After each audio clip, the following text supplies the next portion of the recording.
amigos, hola amigas, welcome, bienvenido, Servisslimline, welcome to the channel y'all, Chest in the Action Mash. Today I'm going to do a little video for you on this Toyota Yaris hybrid. I have never driven a Toyota before, funnily enough, and I have never driven a hybrid before, and I've never driven a Yaris before, so this was the first time. This was a courtesy car given to me to use while Vinny was being repaired, and Vinny is going to be collected up today, so I thought I would do a little video for you just on my opinion. I'm absolutely no car expert whatsoever, but I thought, as it was the first time driving one of these, and it quite surprised me, to be honest, I have to say. Hubby Lux will be sad to see it go before his brand new Toyota MG4 trophy arrives, but that's not until September because the wait list is so long. Now let's have a look at this. So this is not a top spec one, this is quite a basic-ish kind of Yaris, I believe. No keyless entry, nothing like that. It's a fob and it has a key. That takes me back to Bertie. So we have central locking, 4 doors and a boot. So let's have a look at the boot. I have no idea what space it has, but it is not that bad. This is a little car, so you're hardly going to be using it for a huge family. Underneath there we have a full-size spare wheel with some tools and locking nut things, I should imagine, but not so bad. Parcel shelf, I have noticed that is already broken, and it does need a good jet washing in between. I've given it a good clean of the hand car wash to take it back, but yeah, not so bad. Parcel shelf, put the seats forward, 50-30 split. Unfortunately that seat is too far forward, so I have noticed there's quite a lip, and there's also quite a highish kind of load lip to it as well, so this isn't really one for like hiking large objects around washing machines. Maybe a couple of vacs. Seats go back nice and easy. Isofix locking points. How do they? Oh, they actually come off. So I've heard people say, oh, I always lose them. 3 seats in the back. Really not much leg room, but I'll go into that in a minute. Grab handles on all sides. There we go. Grab handles. Headrest. It's a shame when you're not having passengers in the back that these can't go lower or fall down or flat, because they do kind of like block the rear headroom, I've noticed. We have wind-up windows in the back, and it's been a while since I've used a wind-up window. It's really funny what things you get used to. It's quite stiff actually, so I don't think it's been used that much. Let's put this hook back on. We have rear parking cameras there, which are quite good. We don't have any parking sensors on the back at all. It reminds me a bit of the MG4 with this kind of like big flat area here on the rear headlights, on the rear lights. No lights or anything here, or on top, it's just plain, but I don't know how long that would last before it starts going cloudy and yucky looking. Filler fuel cap here, you have to open it from the inside. Other side exactly the same. The clunk on it, it's not too bad, I've heard worse, but it does feel very tinny. It doesn't feel very solid. It's got a nice hybrid logo there. Seats, I'll go inside now and show you. I like that indentation there on the roof. Screen wipers. Front of it looks kind of snazzy, to be honest. It looks very much like a Ford Focus, that kind of the old Ford Focus. kind of like that big fish mouth thing that they used to have on Fords. Reminds me of that. Okay, let's take a little look under the front.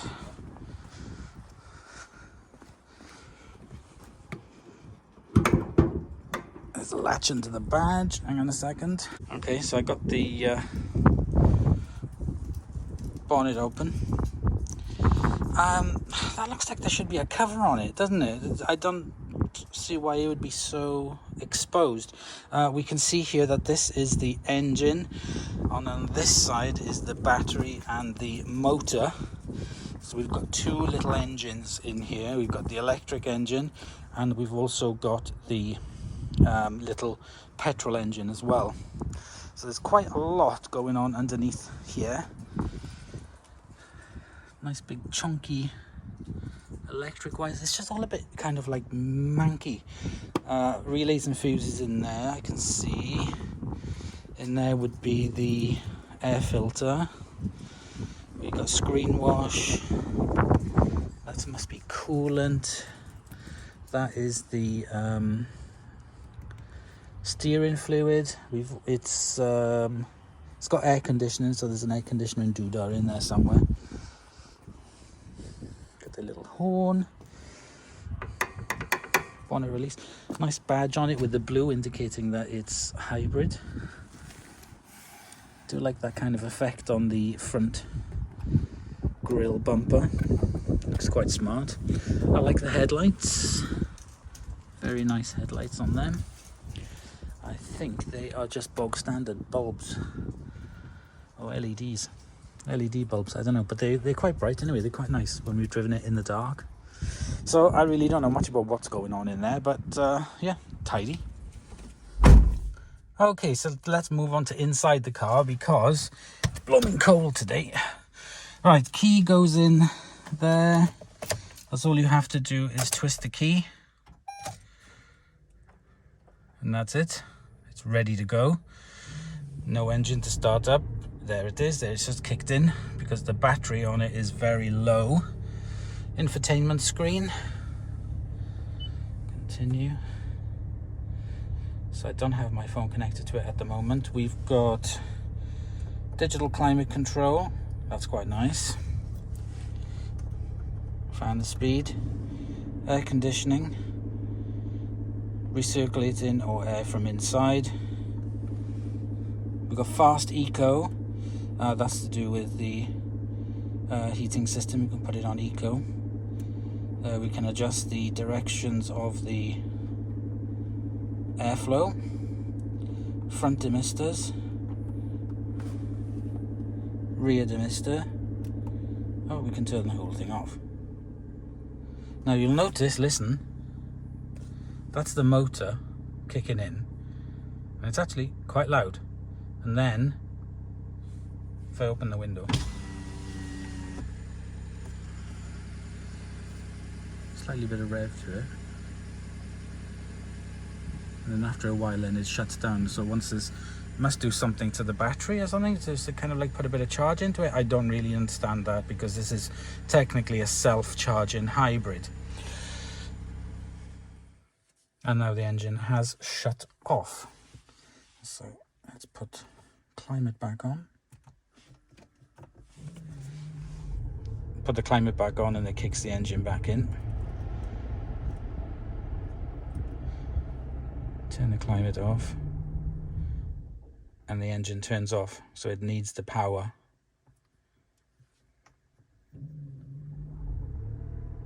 To keep the climate control on. That's interesting. Right, okay, so what do we think of the car so far? It's got a really nice steering wheel to it. It's really comfortable to drive. We've driven it for longer journeys and used it every day. We've gone up a little bit north as well, just to test it, almost as far as halfway to Lincoln to test it. We've got adjustable steering wheel for up and down. There's no forward and back, it's just up and down. There you are, it's kicked in now. The engine stopped. don't want to turn it right off because it's quite muggy. So yeah, the steering wheel feels really nice. We have lots of controls here. We've got phone controls, backwards, okay, volume, and the voice. This is voice activated as well. On this side we have the cruise control. This sensor button, no matter what I do, what I push, it doesn't do anything. I don't understand. Lane departure warning. There we go. So we got steering wheel active, lane centering active. We can cancel that. We've got mode, which is for the stereo. Right, turn that down, otherwise I'll get a content match. Okay, so when I was using the cruise control, first of all, it was a little bit kind of confusing because you've got the speed limiter button there, and then that's the control, the cruise control, radar cruise control. Please pay attention to other vehicles. So you can do that, and then you can...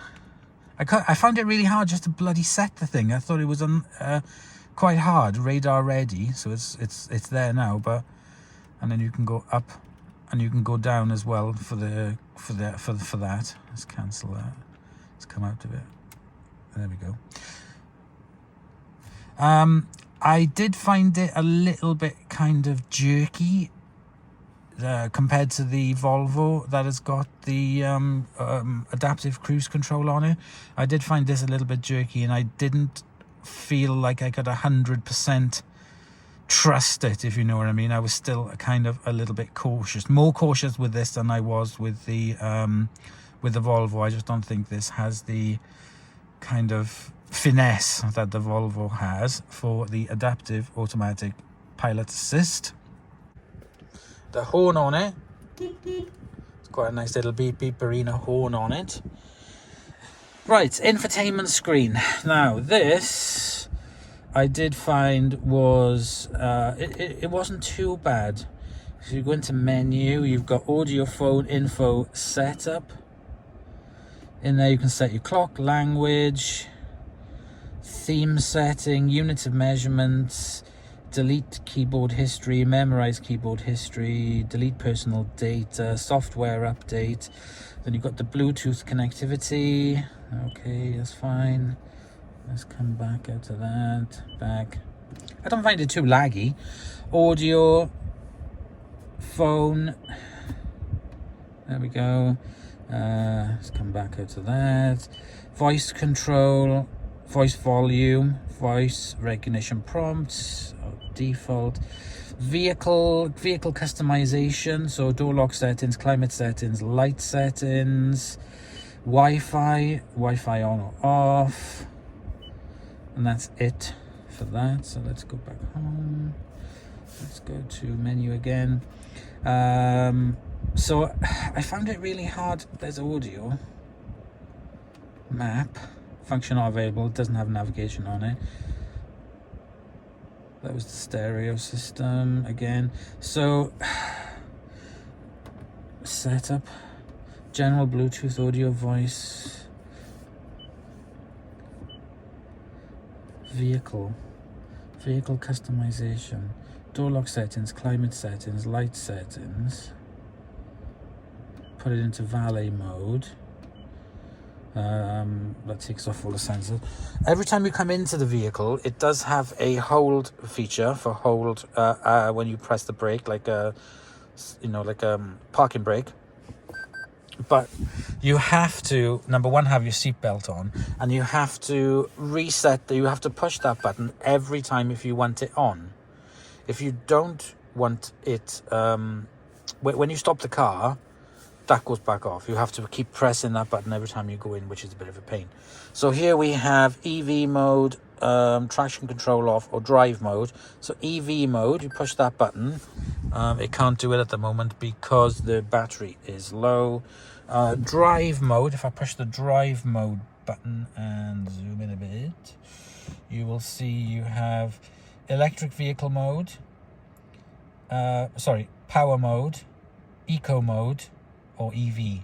So you've got power mode, which puts more, gives you more torque, I guess more of the engine usage. Eco, sort of like a balance between the two, so it'll kick in and use the battery when you slow down. or like I said, you can push the EV button if there's enough battery on there. Once that battery is full, you can only drive in electrical vehicle mode for 1 mile. That's it. 1 mile. All that big clunky stuff underneath there for 1 mile of electric vehicle. That is not very good, and I wasn't impressed with that. On down here we have got one input here for it does have Apple CarPlay, but you have to have it plugged in. There's no wireless CarPlay on this. That's just that's not a charging mat or anything. Maybe it is on other vehicles, I don't know. We've got 2 cup holders here. We've got a little flat little thingy-majig in there if you wanted to put your phone in to keep it safe. Armrest lifts up there, that's it. So there's not really stacks of storage in there. Empty, which is a bit of a shame. We've got a cubby in there. Bit too short to put my phone in there. It does hang in at an angle, or I put it in here. That's sort of like, has to go in at an angle. It doesn't lay flat and flush. We've got the air vents here and on each side, driver side, passenger side. And we've also got these little air vents here that blow onto the glass. Electric windows, front and back. Automatic or manual. On the passenger side, it's just manual. So I do quite like the design of it. I like the way that the dashboard sweeps around from the doors. That's quite nice. The plastics on here are kind of like this is squidgy. That's not so squidgy. This is squidgy. That's not squidgy. It's like texture plastic, but it's not as scratchy as some parts. The doors here have like a coating on them. It's scratchy, but it's quite a nice scratchy. There's a little nugget in here for you to hold to open and close the door, but the door handle is sort of like in there. It's not a big thing, but it is a bit of a faff. But I do like that. Door bins, not exactly massive, but I guess you could fit, small bottle in there, cans and stuff. And it does seem to go all the way back in there, which is a bit of a bugger, because if you lose something, you can't really just sort of like stick your hand in. You've got to sort of like fish your little hands in there to get stuff out. Because I found some stuff in there from other people that had been using it. But all in all, it's really comfy to drive. Putting your arm on this part of the door is really nice. I do like it. The seat itself raises up and down manually, clunky clunk. I can push the seat back and forth. There we go. I can put the seat quite back, actually. That is quite impressive how far back I'm sitting. If I put myself forward a bit to put my seatbelt on. Hang on. Okay, so just put my seatbelt on, and there you can see, has it come on? Yeah. So there you can see the whole button has come on. So now it will stop at traffic lights. When I put my foot on the brake, I can take my foot off. Gear selectors, we have reverse, neutral, drive, and then B. B is for when you're going down a steep hill, only for when you're going down a steep hill, so it kind of like assists you. D, normal drive, there's no sideways pedals or anything at all. Neutral.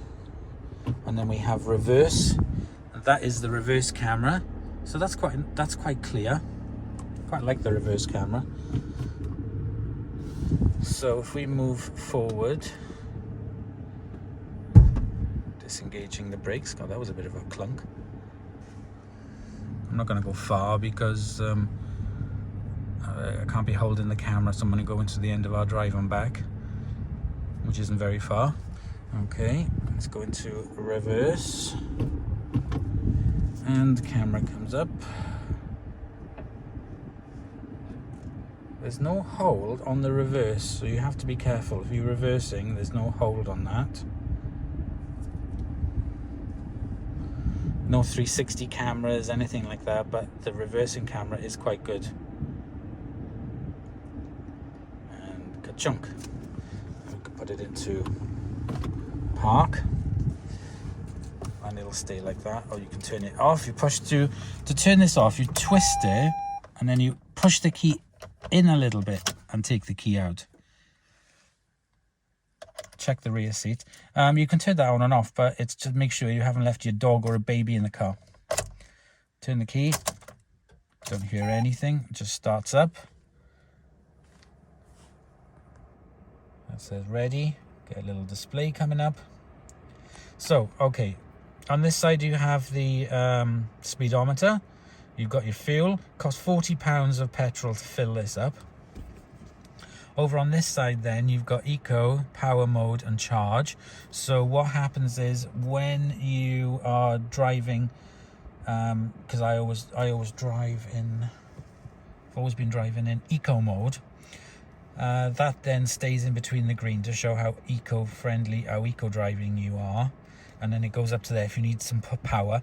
But I will give it this, when you put your foot down, when you need to pull away, because of the assistance you get with the battery, you really do get a good, you know, there's no dilly-dallying.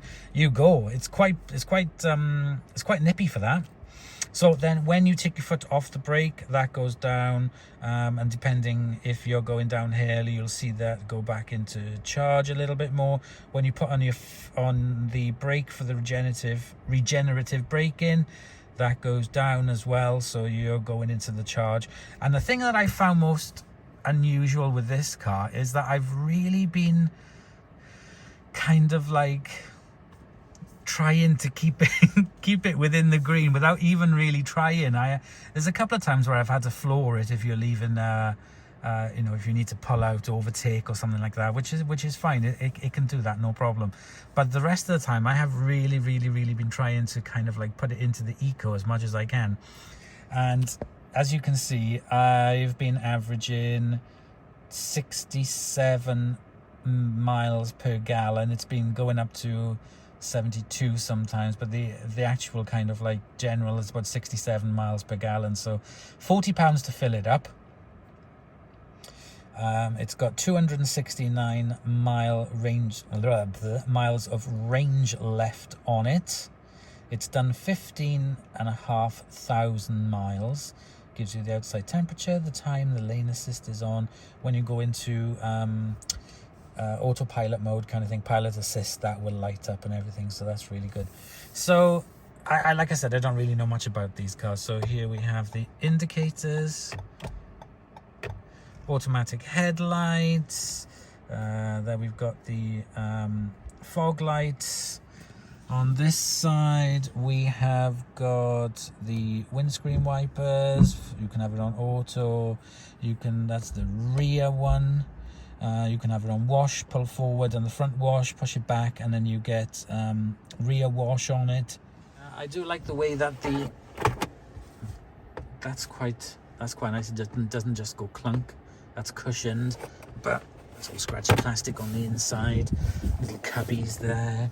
So all in all, I don't really mind it. I don't feel like I'm in a really small car. It really feels quite spacious. But if I put myself into, so that's my driving position, right? So let's go into the back and have a look and see how much legroom I've got. So I'm 5'10", and I'm in the back of this car.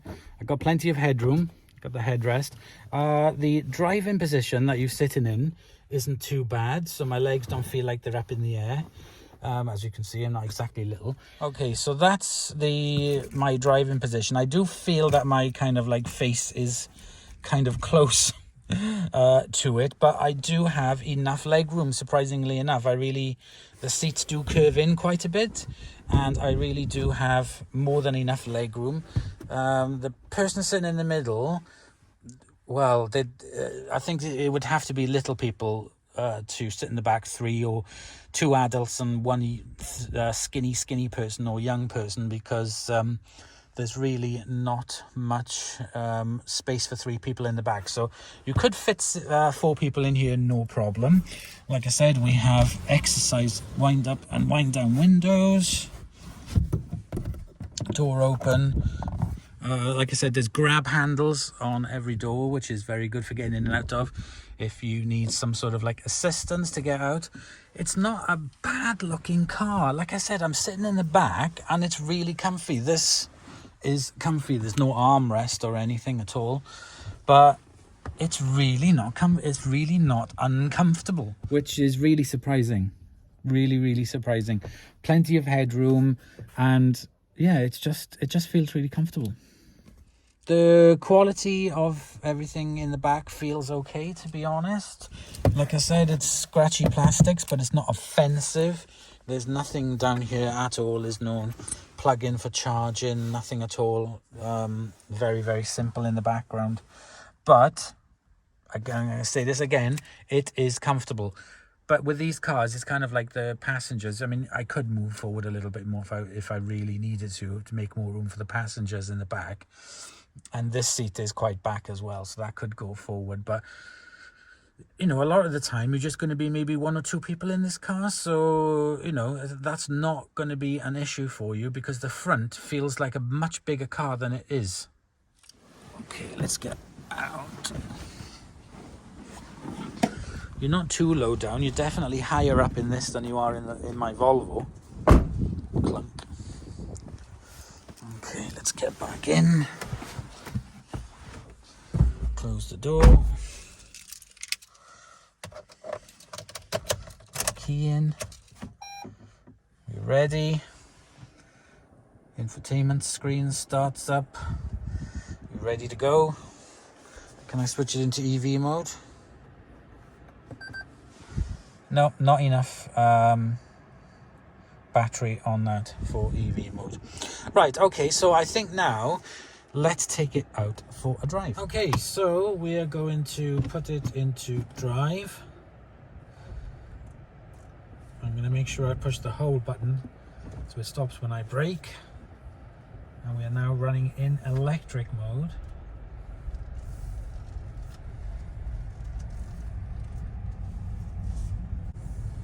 Okay, so we're still in electric mode. So we're still on electric mode. In a quarter of a mile, turn right onto London Thorpe Lane. 67.2. I'm still in the Eco.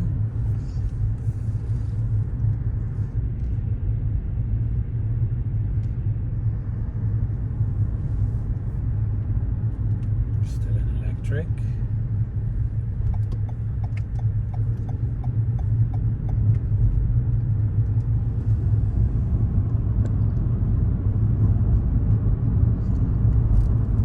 Turn right onto London Thorpe Lane.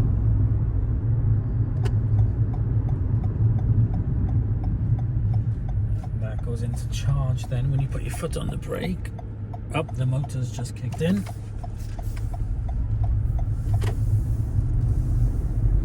Continue for 2 miles.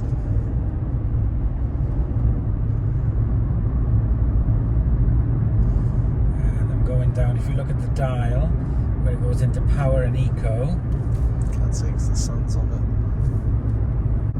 you will notice that we go into eco, and as I slow down and brake to go around the corner, it goes into charge.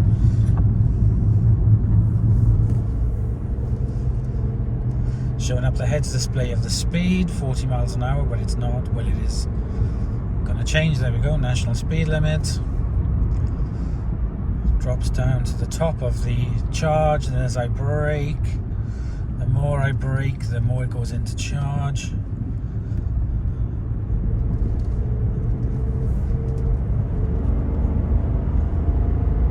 It goes up to power, so I'm not in economy mode at all. But then as I start to sort of like slow down,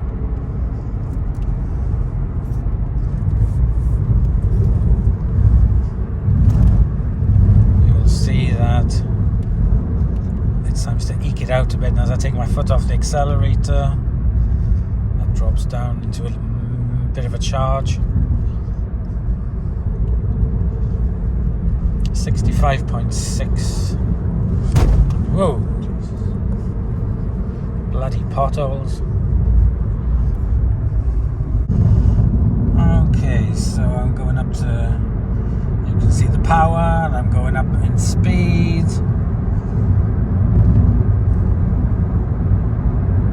Okay, so I'm reaching 60, and you'll start to see the power eke peek out a bit into eco mode.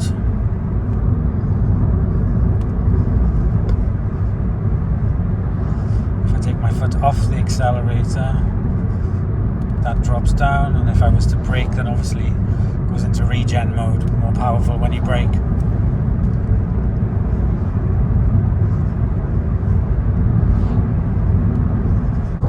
Okay, so 64.9.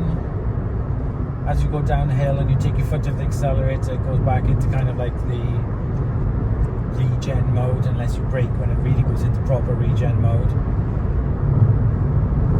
But it's not loud, it's not too loud in the cabin. You can hear the motor when it kicks in, when you floor it. It's quite a funny little, noisy little motor, and then it quietens down.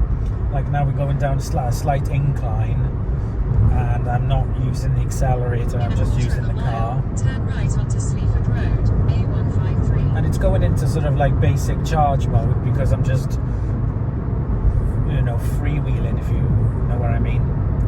So even freewheeling charges it up a bit. And as I apply the brakes, I go more into charge. Heavier they apply the brakes, the more charge you put into it. Yeah, so the transition between using the engine and the motor is quite seamless, to be honest. It doesn't really, you don't notice any change or feel of drive. There's no chugging, or, you know, it just does it seamlessly, so that's really good. Like I said, I've never driven a hybrid car before. This is the first time, so I can really notice the changes because I'm not used to it. You can really, you know, if there was something a lot different from normal diesel cars, you would, you know, I'd notice it. But it's really pleasant to drive. It's really nice, isn't it? It is. Are you looking forward to your MG4? Yes, it'll be fun to get. So now I'm just coasting, freewheeling, charging up my tiny little battery. But I just found that really strange that if you know, once the battery's charged up full and you put it into EV mode, you get a mile. And if you're using heating or air conditioning, it's going to be less than that. But it still keeps enough charge for the for starting or whatever. If you need to put your foot down, the motor will assist the engine and kick in, which is really good, which makes it really nippy. So we are going to carry on the journey back to give this back and get Vinny back. So I'll speak to you guys in a minute. Okay, so here is the end of the journey in this little Yaris hybrid. Let me turn you around so you can see the stat. Okay, so I've been on that little bit of a journey. I've averaged now 70 mpg. If I go down and push the EV mode, as you can see, the EV mode's kicked in. So I'm now driving in EV.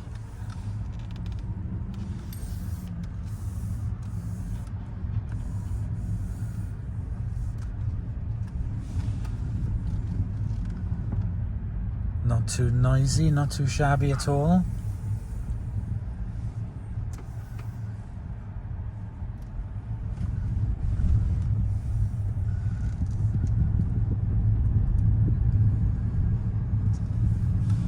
And there's my car, there's Vinny. With a new front. Yay! There we go, guys. Thank you very much for watching. Please comment, like and subscribe for more. Please bear in mind that I am no expert whatsoever in vehicles. It was just my own interpretation of what it was like to drive a hybrid Toyota Yaris for the first time. Until next time, bye y'all.